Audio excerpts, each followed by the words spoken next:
More church history. Have you heard of the Cadaver Synod of the 9th century? Formosus was a bishop in Italy during the time of Pope St. Nicholas the Great. He also engaged in missionary work in Bulgaria, which he did really successfully, so successfully that the people there demanded that he become their bishop. But a few years later, Pope John VIII accused Formosa of having corrupted the minds of the Bulgarian people, as well as conspiring to seize the papacy, for which Formosus was excommunicated, kicked out.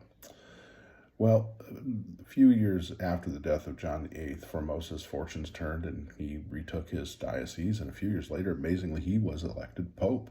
And he reigned for about 5 years until his death.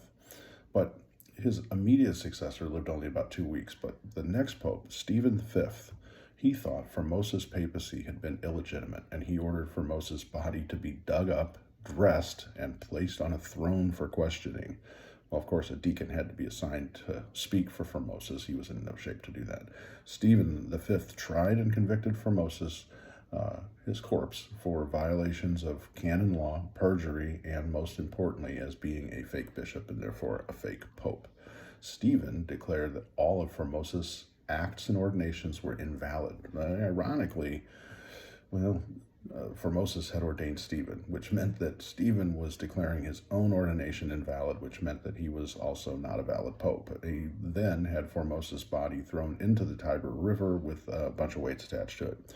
Thought that would probably take care of things, but it didn't. Unfortunately for Stephen, Formosus' body washed up on shore, and reports of miracles began to associate with his body. And the people revolted against Stephen. They seized him, they put him in jail, where he soon died. And two of Stephen's successors, the Theodore II and John IX, declared that the Cadaver Synod was null and void. And John IX, thankfully, went as far as to also prohibit any future trials of dead people in the Catholic Church. Can't believe we had to forbid that.